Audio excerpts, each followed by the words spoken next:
தற்போது தனியார் வானிலை ஆய்வாளர் திரு பிரதீப் ஜான் நம்மோடு இணைப்பில் இருக்கிறார். அவரிடம் பேசலாம். வணக்கம் சார். வணக்கம்ங்க. இந்த ஆழ்ந்த காற்றழுத்த தாழ்வு மண்டலம் சென்னைக்கு அருகில ரொம்ப நேரமா இருக்கு. இது இன்னும் நகர்ந்து செல்ல எவ்வளவு நேரம் எடுக்கும்? மழை எப்படி இருக்கு? இன்று மாலை இரவு வரைக்குமே இன்னும் அடுத்த 18 மணி நேரம் இப்ப நமக்கு அருகில் இருக்கிறதுக்கான வாய்ப்பு இருக்கிறத பாக்குறோம். இன்று இரவுல நமக்கு மெதுவாக நகர்ந்து சென்னைக்கு அருகே, அதாவது சென்னைக்கு கொஞ்சம் கீழன்னு சொல்லலாம், மேபி இந்த மகாபலிபுரம் ஆர் கல்பாக்கம் அந்த பக்கத்துல அந்த மாதிரி இடத்துல நிலத்தை நோக்கி மூவ் பண்றதுக்கான வாய்ப்பு இருக்கிறத பாக்குறோம். ஸோ இன்றும் நமக்கு அருகிலே இன்னும் அடுத்த 12 இருந்து 18 மணி நேரம் நம்ம அருகிலே இருக்கிறனால விட்டு விட்டு நமக்கு மழை வரும். ஒரு நல்ல ஸ்பெல் வரும், பிரேக் இருக்கும், நல்ல ஸ்பெல் வரும், பிரேக் இருக்கும். ஸோ அதே பேட்டர்ன் இன்றும் தொடர்றதுக்கான வாய்ப்பு இருக்கிறது. பர்டிகுலரா சென்னை மற்றும் திருவள்ளூர்ல கனமழை பெய்யறதுக்கு நம்ம வாய்ப்பு இருக்கிறத பாக்குறோம். இப்ப பிற மாவட்டங்கள்ல, தமிழ்நாடோட பிற பகுதிகளில் மழை எவ்வாறு இருக்கும்? மாடரேட் ரெயின்ஸ் நம்ம பாத்தீங்கன்னா தென் தமிழகத்துல நமக்கு நேற்றுக்கு சில பகுதிகளில் மழை பெய்யுது. அதே மாதிரி இன்றும் மதுரை, விருதுநகர், டெல்டால சில பகுதிகளில் அந்த இன்ஃப்ளோ பேண்ட்ஸ், அந்த காற்றின் கன்வெர்ட் வழி சொல்லுவாங்க, அதே மாதிரி பாத்தீங்கன்னா அந்த இடங்கள்ல நம்ம இன்றும் மழை பெய்யறதுக்கான வாய்ப்பு இருக்கிறத பாக்குறோம். இது உள்நோக்கி நகர்ந்த பிறகு, சப்போஸ் நமக்கு ஒரு மாலையிலோ இல்ல இரவுலையோ நமக்கு உள்நோக்கி நகர்ந்த பிறகு உள் மாவட்டங்களுக்கு ராணிப்பேட்டை, திருவண்ணாமலை இங்கெல்லாம் கூட மழை பெய்யறதுக்கான வாய்ப்பு இருக்கு. இது நகர்ந்து போன பிறகு, அதாவது அந்த டைமிங் எக்ஸாக்டா நம்மளால சொல்ல முடியல. பட் இந்த இரவு அது நகர்ந்து நிலப்பகுதியில போயிடும்ன்றதுக்கு ஒரு வாய்ப்பு அதிகமா இருக்கிறதா நம்ம பாக்குறோம். இப்போ நீங்க குறிப்பிட்டது போலவே சென்னையில விட்டு விட்டு நேற்றைய தினம் மழை பொழிவு இருந்தது. கனமழையை பார்த்தோம், அதுக்கு பிறகு கொஞ்சம் பிரேக் இருந்தது.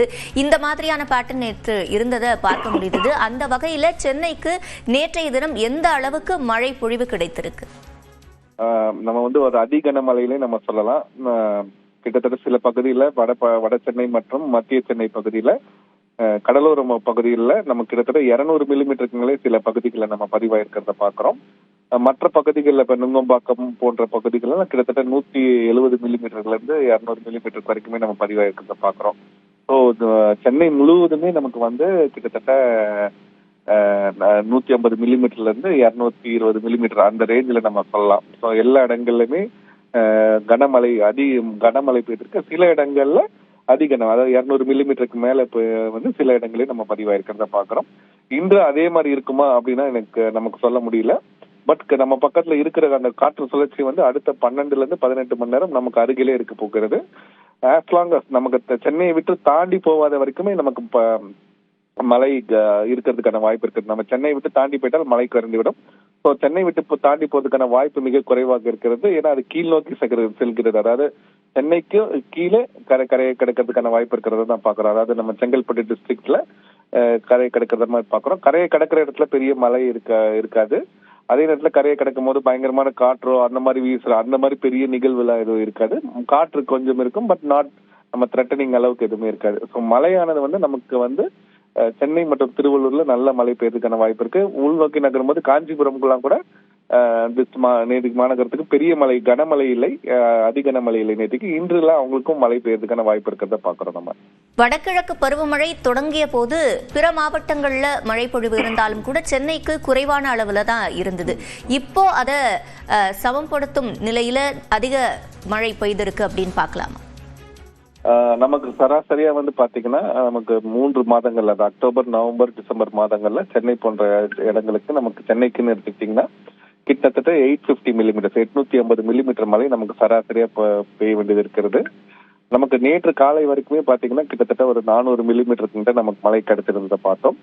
இன்று கிட்டத்தட்ட ஒரு 150 இருந்து 200 மில்லிமீட்டர் ஆட் ஆயிருக்கு நம்ம சொல்லலாம். ஸோ 550 to 600 மில்லிமீட்டர்ஸ் நமக்கு வந்திருக்கும். இப்ப டிசம்பர் மாதம் இருக்கு. இதுக்கப்புறமும் நமக்கு சில நாட்கள்ல மழை இந்த தித்வாவோட இந்த டிப்ரெஷன் உள்நோக்கி சென்ற பிறகு உள் மாவட்டங்களுக்கு 2-3 நாட்கள், உள் மாவட்டங்களுக்கு எல்லாமே நல்ல மழை அடுத்த 2-3 நாட்களுக்கு இருக்கிறது. பிளஸ் நமக்கும் பாத்தீங்கன்னா விட்டு விட்டு ஏதாவது ஒரு ஐசோலேட்டட் ஸ்பெல்ஸ் வரும். அப்புறம் திருப்பி நமக்கு டிசம்பர்ல நமக்கு 2வது வாரம் ஒரு 10-11ஆம் தேதிக்கு மேல நமக்கு அப்பயும் ஒரு ஈஸ்டர்லி வேவ் மாதிரி நம்ம வரது பாக்குறோம். ஸோ அப்பயும் ஒரு மிதமான மழை, அதாவது எக்ஸ்ட்ரீம் ரெயின் சொல்ல மாட்டோம், ஒரு மிதமான மழைக்கான வாய்ப்பு இருக்கிறது பாக்குறோம். ஸோ கிட்டத்தட்ட நமக்கு 600 மில்லிமீட்டர் கிட்ட, நமக்கு 550 இருந்து 600 மில்லிமீட்டர் வரைக்கும் இன்னைக்கு வந்திருக்குதுன்னு நம்ம வச்சுக்கலாம். ஸோ இன்னும் 250 மில்லிமீட்டர் நமக்கு கோட்டா இருக்கிறது. ஸோ சராசரியை ஒட்டி சென்னைக்கு இருக்கிறதுக்கான வாய்ப்பு சராசரியோட கொஞ்சம் குறைவான மழை கிடைக்கிறதுக்கான வாய்ப்பு இருக்கிறதா நான் பாக்குறேன். இனி வரக்கூடிய நாட்கள்ல புதிதாக புயல் உருவாவதற்கான வாய்ப்புகள் இருக்கிறது. இப்போதைக்கு புயல் கிடையாது. ஸோ காற்றழுத்த இதுக்கப்புறம் பாத்தீங்கன்னா அந்த ஈஸ்டர்லி வேவ் நம்ம சொன்னோம் பாத்தீங்களா, அரௌண்ட் செகண்ட் வீக் ஆஃப் டிசம்பர்ல நமக்கு வந்து ஒரு ஈஸ்டர்லி வேவ் மாதிரி நமக்கு வருது. ஈஸ்டர்லி வேவ்னா ஒரு ட்ரஃப்னு நம்ம சொல்லுவோம். ஸோ அந்த மாதிரி ஒரு மழை வந்து நமக்கு வந்து 2ஆம் வாரம் இருக்கிறது. அதுக்கப்புறம் பெரிய மழை இருக்கான இப்போதைக்கு வந்து நமக்கு தென்படவில்லை. ஸோ அந்த செகண்ட் வீக்ல அந்த மிட் டைம்ல ஒரு மழை நமக்கு இருக்குது. அதாவது அரௌண்ட் 15th டிசம்பர் மிட் அந்த செகண்ட் வீக் முடிகிற டைம்ல நமக்கு ஒரு ஈஸ்டர்லி வேவ் வர்றதுக்கான வாய்ப்பு இருக்கிறது பாக்குறோம். மற்றபடி புயல் இப்போதைக்கு அடுத்த 2-3 வாரத்துக்கு புயல்கள் வந்து தென்படவில்லைன்னு சொல்லணும். நேற்றைய தினமே உங்களுடைய சமூக வலைதள பக்கத்துல நீங்க விவரமா குறிப்பிட்டிருந்தீங்க. அதாவது இந்த ஆழ்ந்த காற்றழுத்த தாழ்வு மண்டலம் எதனால சென்னைக்கு அருகிலேயே ஒரே இடத்துல நிலை கொண்டுள்ளது அப்படின்றத அத இப்ப சிம்பிளா விவரிக்க முடியுமா? நமக்கு வந்து பாத்தீங்கன்னா இந்த காற்றழுத்த பகுதிகள் வந்து ஒரு பிரஷர் பள்ளம்னு நம்ம சொல்லலாம். இந்த பள்ளங்கள் வந்து பாத்தீங்கன்னா மேடுகள், அதாவது மேடுகள்னா ஹை பிரஷர், அதை சுற்றியே நகரம். நம்ம சம்டைம்ஸ் சொல்லுவோம் என் சென்னை பக்கத்துல வருது அப்படியே வர மாதிரி ஆந்திராக்கு அப்படி கேர்வாய் திருப்பி போடுதுன்னு பார்ப்போம். இது எல்லாமே வந்து பாத்தீங்கன்னா நமக்கு அந்த வங்கக்கடல்ல ஒரு ரிட்ஜ் மேடு பகுதி இருக்கும். அந்த மேடை சுத்தி தான் அது நகர்ந்து வரும். ஸோ இப்போ என்ன ஆகுதுன்னா நம்ம நார்மலா பாத்தீங்கன்னா நீங்க எல்லாருக்குமே யோசிச்சிருப்பீங்க, நம்ம பக்கத்துல வந்துருச்சு ஏன் வந்து அப்படியே நேரா உள்நோக்கி வந்திருக்கலாமே, ஏன் வந்து அங்கேயே இருக்கிறது அப்படின்னு சொல்லிட்டு. பொதுவாக புயல் இருந்தால் ஒரு 2-3 மணி நேரம் நம்ம பக்கத்துல இருக்கும், ஆனா உள்நோக்கி நகர்ந்து விடும். இது வந்து பாத்தீங்கன்னா நேற்று காலையில அதிகாலையில இருந்து இன்று வரைக்கும் இன்னும் ஒரு 12 மணி நேரம் வச்சுக்கலாம், 36 மணி நேரம் நம்ம அருகிலே அப்படியே ஒரே இடத்துல ஏன் இருக்கிறதுக்கான காரணம் என்ன அப்படின்னு நம்ம பார்க்கும்போது மேற்கு திசையில இருந்து, அதாவது நம்ம ஈரான் பாகிஸ்தான் இந்த சைட்ல இருந்து பாத்தீங்கன்னா வெஸ்டர்லி ட்ரஃப் பண்ண வருது. ஸோ இது என்னன்னா இது உள்ள வரும்போது என்ன ஆகுதுன்னா இது மேற்கு திசையில இருந்து தள்ளுகிறது. அதாவது நம்ம தமிழகத்தோட கரைப்பகுதி நிலப்பகுதியில உள்ள வராமல் மேற்கு திசையில இருந்து அந்த ட்ரஃப் வெஸ்டர்லி ட்ரஃப் தள்ளுகிறது. இந்த பக்கத்துல அந்த மேடு சொன்னால நமக்கு வங்கக்கடல்ல அந்த மேடு, அதாவது நம்ம ரிட்ஜ் ஹை பிரஷர் நம்ம சொல்லுவோம், அது நிலை கொண்டிருக்கிறது. அது வந்து அங்கேயே இருக்குது. அது வந்து ஒரு காற்றழுத்த பகுதியோ அது வந்து அதை தள்ள முடியாது. ஏன்னா நம்ம அது மேடு, நம்ம வந்து பள்ளத்துக்குள்ள இருக்கோம், பள்ளத்துக்குள்ள இருந்து ஒரு மேடை தள்ள முடியாது. ஸோ அது அப்படியே ஒரு ஃப்ரிட்ஜ்ல இருக்கு, ஒரு பொசிஷன்ல இருக்கிறது. ஸோ மேற்கு திசையில இருந்து தள்ளுகிறது, இந்த பக்கம் கிழக்கு திசையில ஒரு மேடு இருக்கிறது, அதாவது ரிட்ஜ் இருக்கிறது. ஸோ இந்த நம்ம டிட்வா புயலானது வந்து பாத்தீங்கன்னா ரெண்டுத்துக்கும் நடுவில் அப்படியே மாட்டிக்கொண்டு எங்கேயும் நகர முடியாம மேலேயும் போக முடியல, நம்ம நிலத்து பகுதியிலும் வர முடியவில்லை. ஸோ அந்த மாதிரி ஒரு பொசிஷன்ல நம்ம இது இருக்கிறத பாக்குறோம். இன்று இரவுக்கு மேல் அந்த வெஸ்டர்லி ட்ரஃபோட இன்ஃபுளுன்ஸ் வந்து நமக்கு குறையுது, கொஞ்சம் தள்ளி போகிறது. இந்த பக்கம் மேடும் சற்று வலுவிழக்கிறது. அப்படி இருக்கும்போது பட்சத்தில் இது வலுவிழைந்த நிலையில் நம்ம டிப்ரெஷனும் பாத்தீங்கன்னா ஒரு வீக் ஆகுது. ஸோ வீக் ஆனவன கிழக்கு காற்று நமக்கு வீசிக்கொண்டிருக்கிறது, அது அப்படியே உள்நோக்கி தள்ளுகிறது.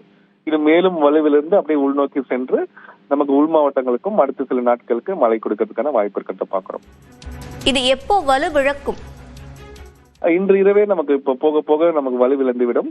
உள்நோக்கி சென்ற பிறகு அதுக்கு வந்து ஒரு சிஸ்டமோ ஒரு புயல் கரையை கடக்கிறதோ அந்த மாதிரி ஒரு மைய பகுதி அந்த மாதிரி இருக்காது. ஸோ உள்நோக்கி சென்று ஒரு ட்ரஃப் மாதிரி உள்நோக்கி உள் மாவட்டங்களுக்கு எல்லாமே அடுத்த சில நாட்களுக்கு அடுத்த 2 நாட்களுக்கு நமக்கு மழை இருக்கிறத நம்ம பார்க்கிறோம். இணைப்பில் வந்து பல்வேறு கேள்விகளுக்கு பதிலளித்தமைக்கு நன்றி திரு பிரதீப் ஜா.